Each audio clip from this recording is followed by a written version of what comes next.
Hi everyone, I hope you all are doing good. Welcome back to another exciting video on our data architecture series. And in this video, we're going to talk about the event driven architecture, one of the highly popular and sought after architecture frameworks in today's times. And why is it so relevant and important today is that we are dealing with a lot of microservices these days. Gone are the days when we used to have a monolithic application, which was highly susceptible to fault. And if something is not working right in that application, the whole application used to go down.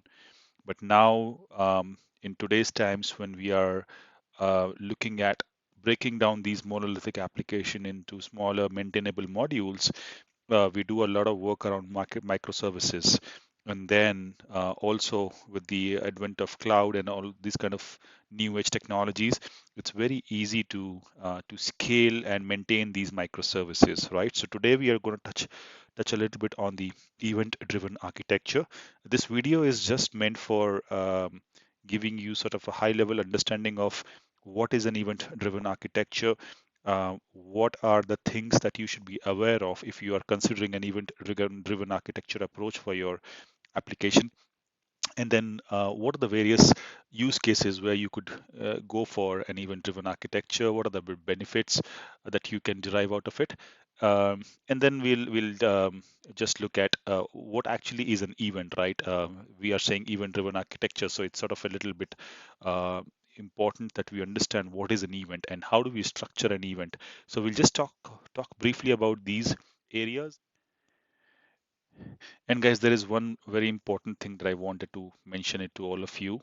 Um, I just wanted to thank all of you for um, the stupendous response that I have got to my payment series videos. I hope you are enjoying the content. I am not able to post the videos regularly, though I'm trying to catch up, but I need your help and support in order for me to be more regular. So every comment that you post, every like, it actually helps me and motivates me to create more meaningful content for all of you. I know a lot of you are are in different paths of your career streams. Some of you are in college, some of you are already working, some of you are looking to change your domain and technology. Um, I'm more than happy to help as many of you as possible. Please do connect with me on LinkedIn as well. I will leave my LinkedIn link on the video description. Please do feel free to reach out to me. I'm more than happy to take any questions. If you have, you can leave that in the comment section and I will take it up. Or you can also get in touch with me on LinkedIn. And if you have any questions, feel free and we can discuss about it. So yeah, I mean, please do share these videos with your friends and colleagues if you think that this content might be helpful for them. Do also let me know in the comment section what are the new areas where you would want me to create some videos for all of you that may be of help.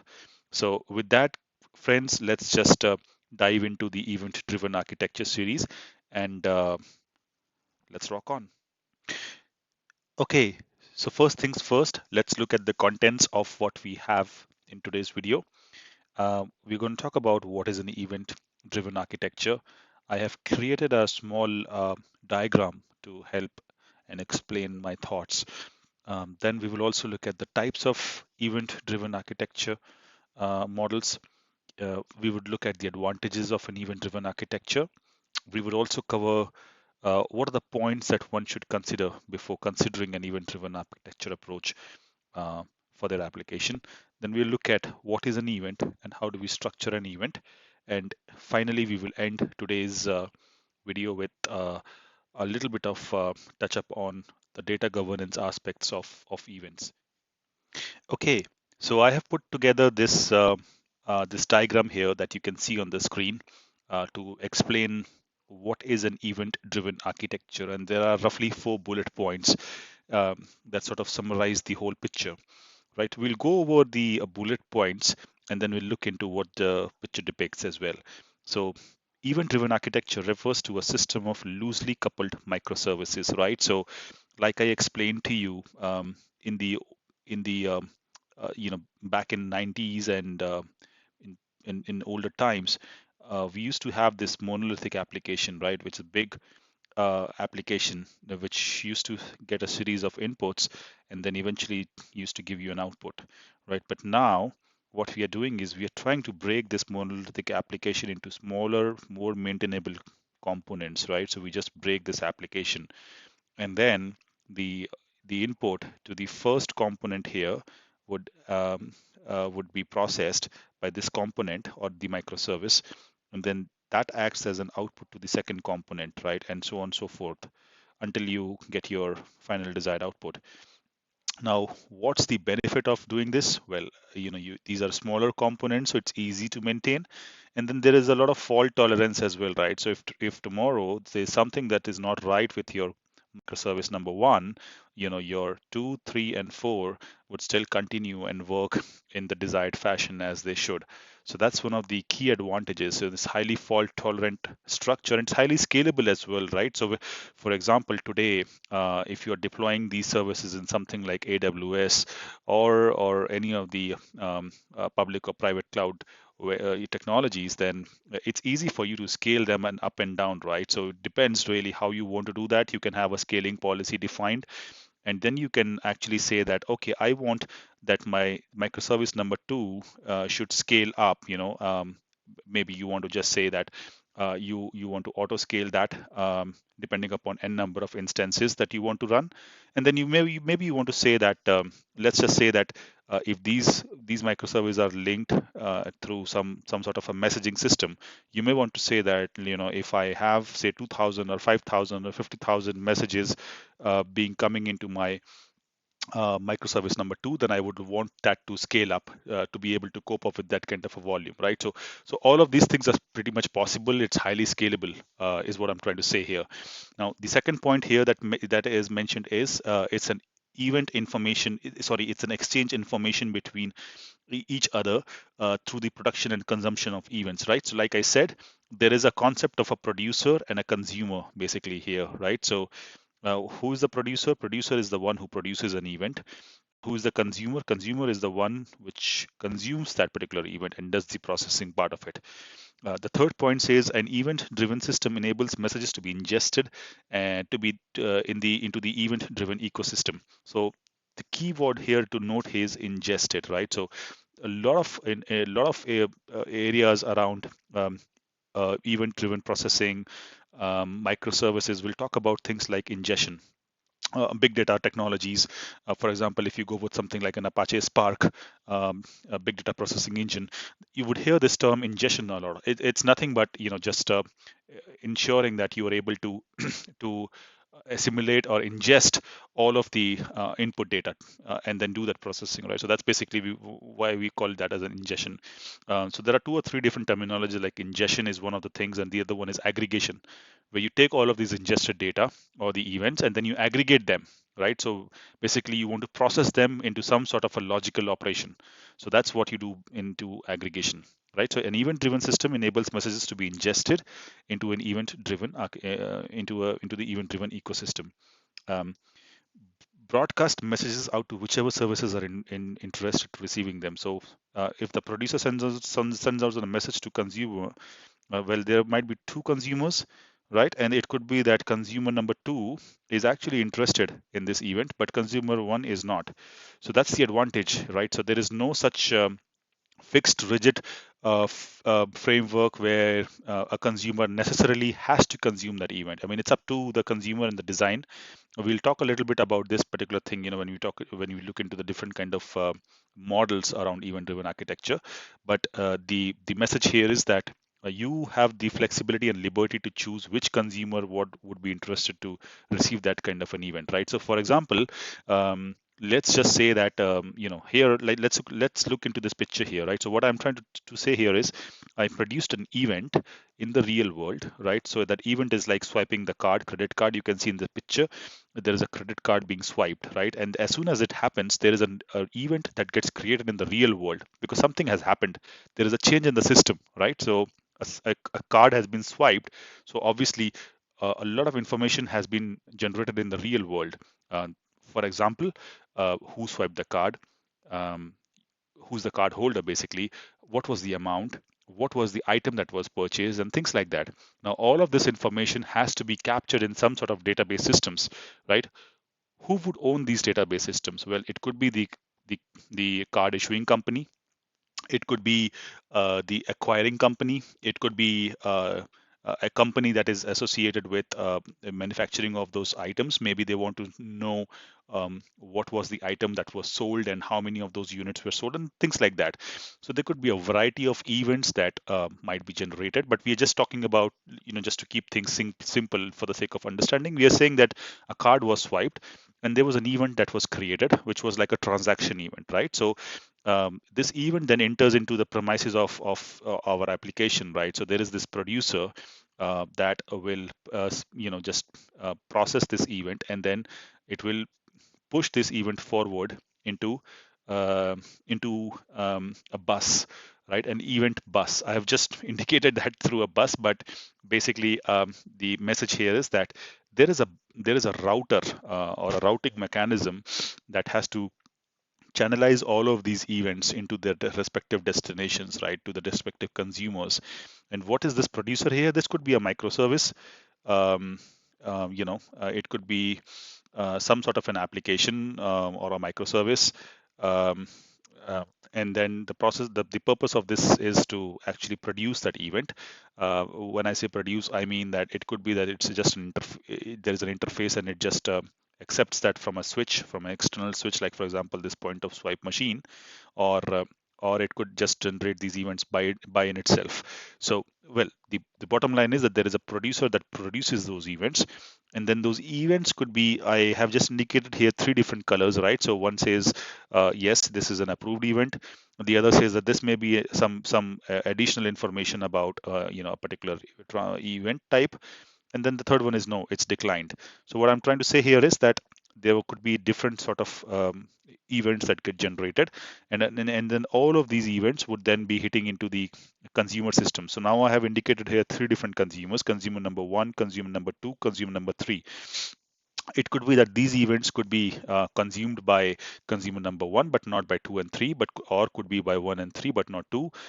Like I mentioned, you can just design, and that's the beauty of this whole architecture, that there is no such thing like it has to be ingested by all of the consumers, right? So it's not a monolithic design. It's a very, very flexible framework wherein you have the liberty to say that, okay, my consumer number two is actually important. Now, let's maybe take another example to understand this a little better. Let's say, for example, these three consumers come from three different departments.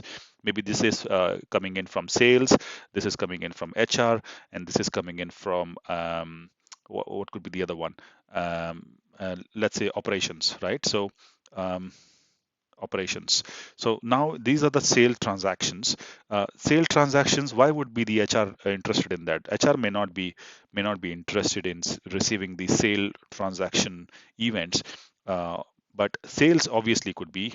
It could be that the operations need a copy of it just to make sure that they have updated the database correctly and everything has been, all of the books have been updated correctly, and the credit side and debit side of the books is looking balanced. So from that perspective, your operations might need to have a copy of it. Or for example, there is any other data in those events, which is operation specific data that they might need. So it could be that this event is required for sales and operations, but not for HR. And then eventually what happens is that this event gets stored into a storage system or a database, which I have indicated here. Now typically you would see that this could be any storage system. It could be something like HDFS, or it could be a relational data source, or it could be um, a relational data source, or it could be a cloud data platform. It really depends. Like there's huge variety of data sources, right? But this guy here is very important, because all of these events that you are storing eventually gets resided into this sort of a data store. And then what you want to do with the data, right? That data is actually supposed to be, that's the whole your currency now, because you are just accumulating the data, and you may want to use this data for some sort of business intelligence operations. Maybe you want to see, you may want to hold the data for say 5 years, and then you may want to see how the sales of this a particular product was for the last 2 years, 3 years. You may want to do that kind of an analysis. So that is where you can have some sort of business intelligence operations. So typically what we do is we form something called as a data lake, right? This is again a fancy word wherein what we say is your data could be in any form and shape. It could be structured data, it could be no structured data, it could be relational data, it could be non-relational data. But all of and we have got so many sources of ingesting the data in today's times, right? It could be through online systems, it could be through social media, it could be through some application, and all of this data in different forms and shape is all coming and residing peacefully into this data lake. A beautiful family where you have it's like a lake, right? A lake would have different things. It could have a plant, it could have something else, but everything resides in that lake. So that's where it sort of derives this meaning from. I'm just giving you this to sort of help you and understand my point. But then what we do is we do some sort of business intelligence operation. So this is where you can have some sort of a tool like Tableau or Click or something, right? And you may want to just do those business intelligence and analytical operations on this data. So I hope this is clear to you. So let's move ahead. um, there are different types of event driven architecture. There are two different types here that I'm trying to explain. One is the pub sub model and the other one is the event streaming model. Now, what do we do in the pub sub model? Um, in a pub sub model, what does pub sub stand for? It stands for a publisher and a subscriber, right? So as the name says, I don't think I need to explain this in too much of detail. What we do is there is a publisher, which is the producer, subscriber, who is actually sort of a consumer who's subscribing, right? So it's like you take a magazine subscription. Somebody is publishing that magazine and you are the subscriber, so you are subscribing to that magazine every month, every week. You know that you are going to get a copy of that, right? So it's that kind of an event stream system where publisher will publish a stream of events and the subscriber will subscribe to it and use it for their own processing purposes. The second event type here is the event streaming model, wherein there is a stream of events that is flowing, right? And it doesn't really matter if the subscriber is actually subscribing to it or not. These events are written to an event log, obviously, because you would want to maintain that sort of an audit and history. And then consumers can actually read from that stream at any point in time. They can join that stream at any time. It's not necessarily that they have to, if there were 100 events in that stream, they have to ingest or consume all of those 100 events, right? So it's up to them. So these are two different sort of models. In the second event streaming model, there are also some sort of subcategories. For example, there could be an event stream, meaningful patterns, simple event, which is sort of an immediate trigger in the consumer, and the complex event, more complex, right? So it's basically like if there is a particular sort of a pattern while you are doing that ingestion, we call that as an event stream, right? So that's pretty much straightforward. Simple event is like immediate trigger in the consumer. As soon as the event is published, the consumer gets a trigger notification that he has to consume it. Again, a very simple. And the complex one is where there is a pattern. But you may need some time to detect that pattern, right? It's not a very straightforward pattern of how the ingestion of these events is happening. So that's basically sort of a complex stream of events, right? More on the social media side again. But yes, so just to give you an example though, so these are the different sort of event streaming models. Um, let's look at some advantages of the event driven architecture as well. In the event driven architecture, um, the advantages that you see listed here on this slide is processing data in real time, very, very important. Now, the data is processed in real time and is not stale, right? So therefore, there is always providing the accurate picture of operations. Um, as in a batch based processing, right? In the olden days, we used to have batch based processing. I'm saying olden days, maybe just to give that analogy, but batch based processing is used today also. It's not that it's something that's gone completely, but just to sort of draw that context here, right? So in the batch based processing, it's not real time. You gather everything in a batch and then you send that batch forward in the form of a file.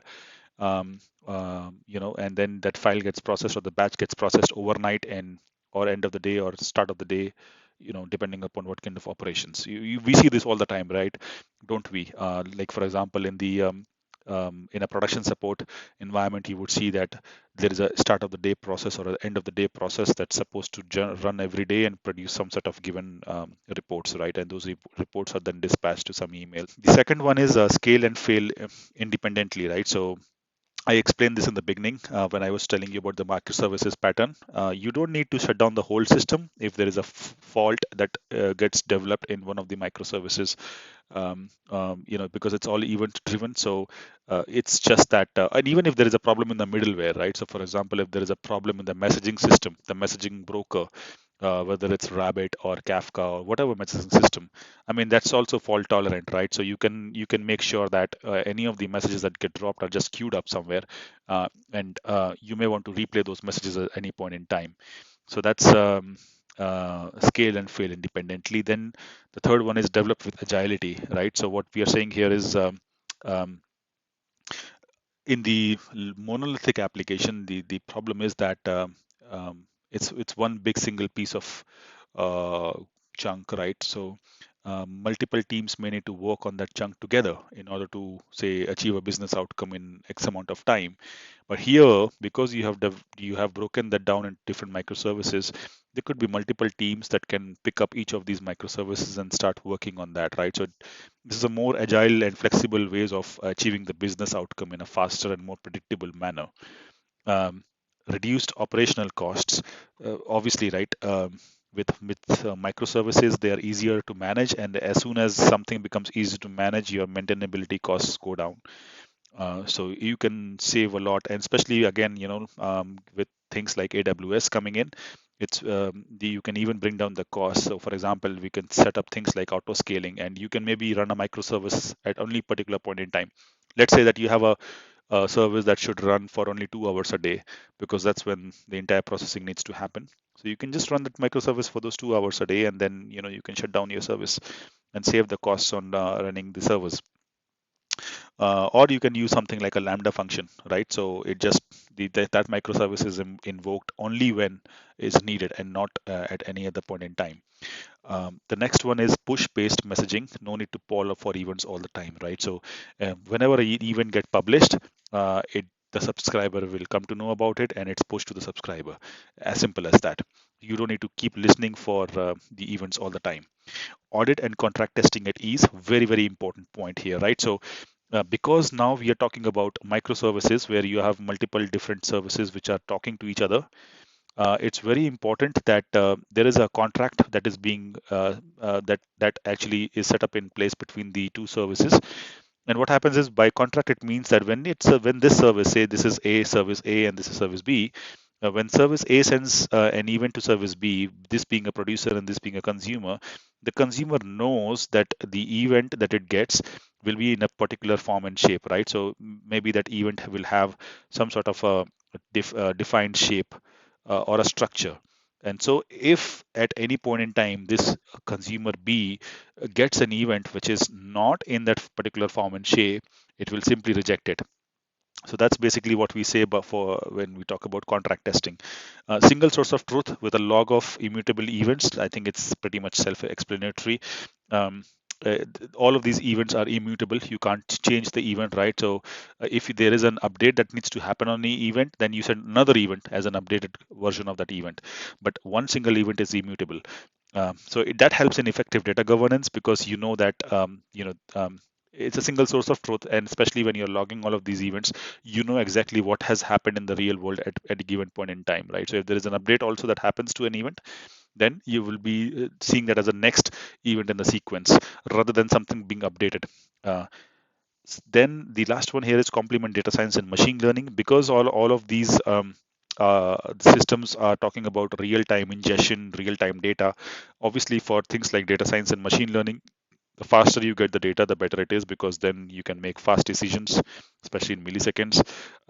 Machine learning models can be tested and improved, right, through quick production deployment. So the turnaround time is reduced, because you don't need to really wait for a end of the day batch to run and then give you the data, process data. It is all happening in real time for you. So therefore, your models can be trained in a faster way and then deployed to the production in a faster way.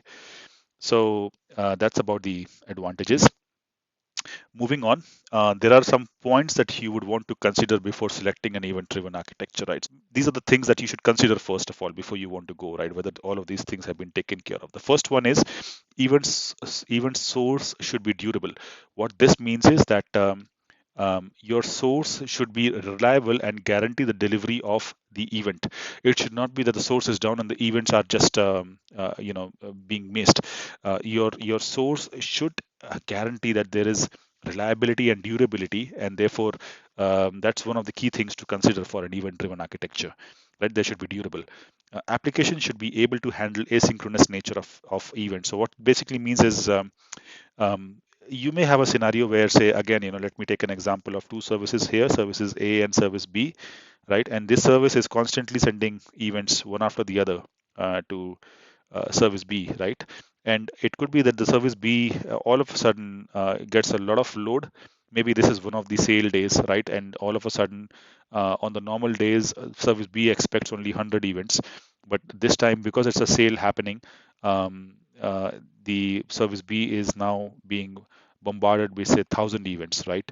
Now, what happens is that um, the it may not be able to process all of these 1,000 events together, so it will still queue up those events, right? So the messaging broker system in the middle will start queuing up these events, and it will just make sure that all of these events are sequentially queued. As in how service B is processing, it will keep on sending the next one from the queue, right? So that's how it can just maintain and ensure that the that's what we are trying to say here, that application should be able to handle asynchronous nature of the events. The data in your event source, right? So that's again very very important. If at any point in time there is a failure, right? Everything can fail, right, at any given point in time, even though you try with any sort of uh, fault tolerant system, but they can also fail. So you should be able to rebuild and deduplicate your source system if required. And then event flow tracking, right? It doesn't, event driven architecture allows dynamic tracking via monitoring services, but not static via code analysis. So that's again sort of self-explanatory. Um, Ideal use cases, I've just listed down a few use cases here. I'll not go into the much details of these, but basically, when do we go for an event driven architecture, right? So when you want to have a data replication across regions or locations, so because everything is now broken, the replication can be done in a faster and a more effective way. Fan out and parallel processing is nothing but you have an event and then you want to give that event to 10 different consumers, so you can create a copy of those events and fan it out, and all of those 10 consumers can consume that event in a parallel processing way. Then resource state monitoring and alerting. So rather than continuously checking on your resources, you can receive alerts, right?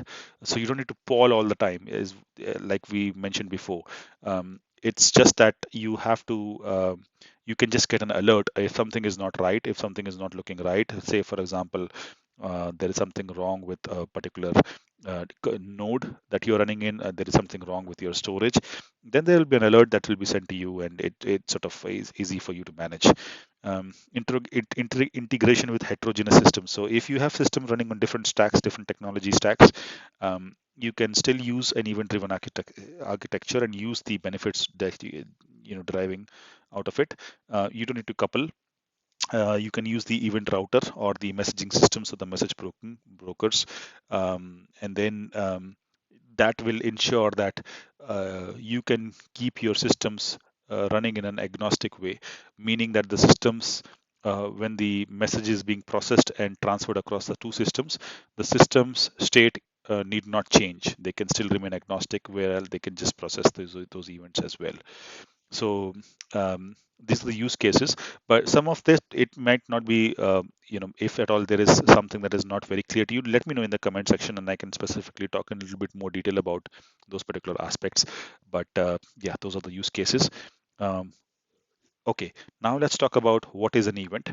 So event is a significant change of state in the real world, right? So some change that has happened in the real world, we call that as an event. So event could be something like when in a normal um, day-to-day conversation, when we say event, we basically mean that something has happened, right? When we say that, oh, do you know, last week there was an event that happened. So it means that something has happened, something different has happened. So that's what we mean when we say an event. So for example, when you swipe a credit card, I gave you that example when I was explaining you the event-driven architecture, or in the diagram, right? So that's the same example here that I have added. Event acts as a message that flows between modules, components, or services, right? So obviously, it's all modular now. It's not monolithic. So the event is actually acting as a message that flows between those particular components. Event can be processed and stored. Yes, of course, that's the whole purpose. You would want to process and store those events. Why do you want to store those events? Because obviously it's something like an operational data that you are storing on a day-to-day basis, and then you can convert that into analytical operations, right? You can basically use the data for driving analytics. You can store the data into a cloud data platform. If the event is in a semi-structured, and we'll look into that in the next slide, but if the event is in a semi-structured way, you may want to use some sort of a cloud data platform technology like Snowflake or Cloudera, so that you can easily query those events, right? So let me know if you want to know a little bit more about how do we store these semi-structured data, and what kind of technologies do we use today to query these semi-structured data in a faster way, and what are the things that we do when we talk about NoSQL databases like MongoDB. I can make a quick video on that as well, and share that. Um, the next one is events help to push the effectiveness of microservices, right? So it complements the whole concept of microservices, because when you create a microservice, it has to talk to the other components. It can't do everything on its own, and when it has to talk to the other component, that's where the event comes into picture. So they both complement to each other.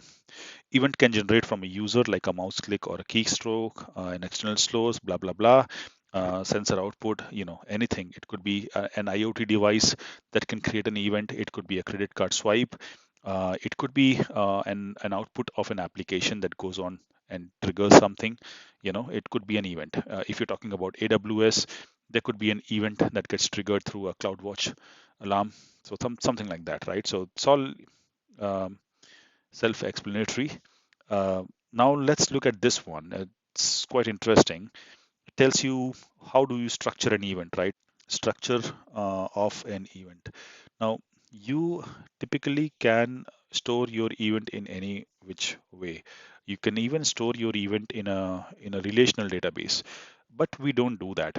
Uh, why do we don't do that often these days? That's because um, first of all, um, in relational database, it's it's it will have you would have capacity issues, right? No matter what relational database. Maybe you are using some sort of a cloud relational database like an RDS or something. Maybe there you may go for a managed services model, but you will still have limitations uh, when it comes to um, processing the data.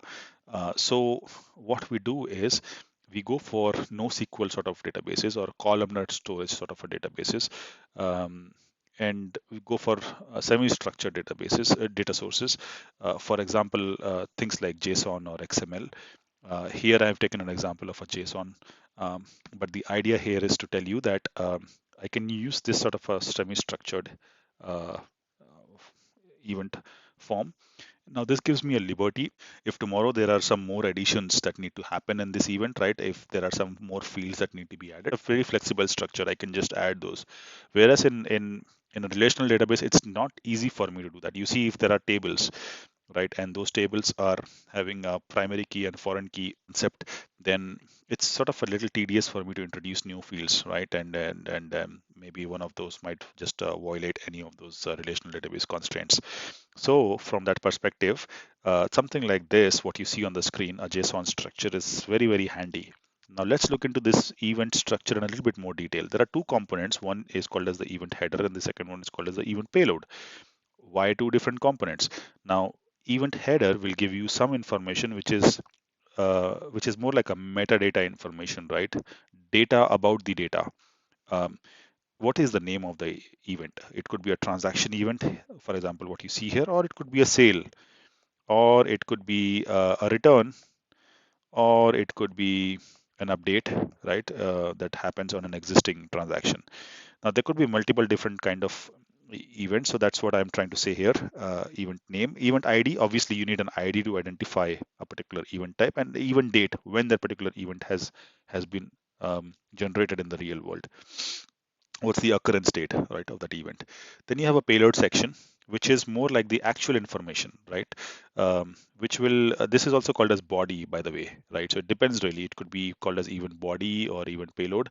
You can call it anything, but the key point here is that this will have specific information that is functionally um, different from other events.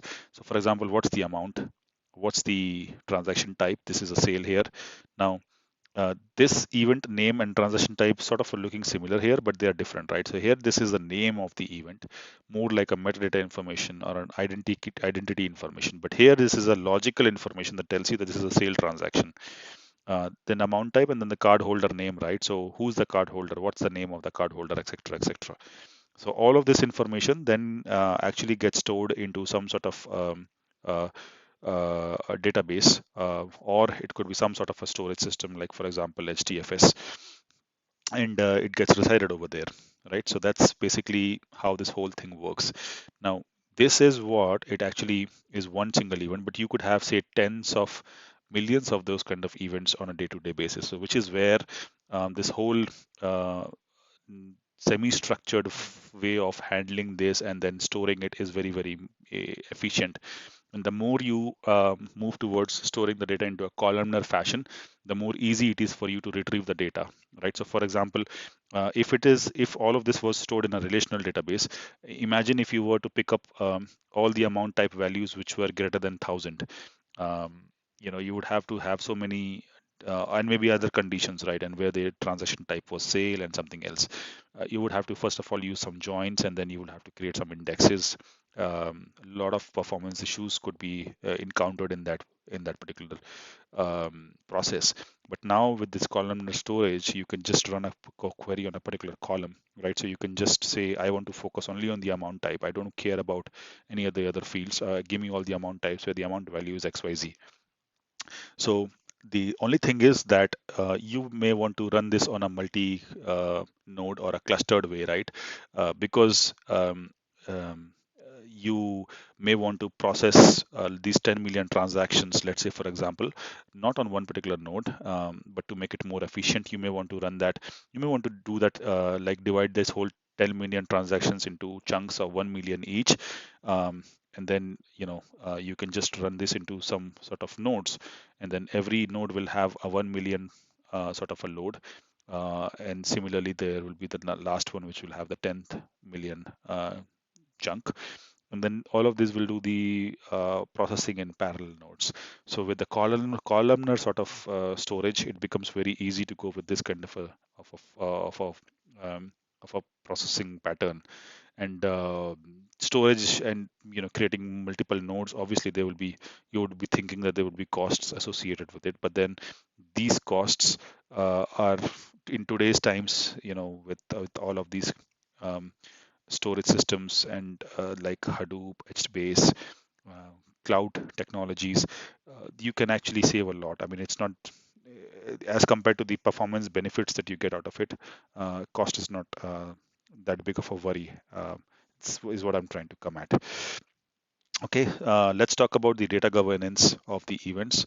Events should be structured in a standard pattern, and they should be consistent, right? If you like, for example, whatever we saw in the previous slide, the JSON file should be having a standard pattern, right? So event header should be standard, event payload should be standard. You can't change that every day, right? So you can't just drop an event header all of a sudden in the payload.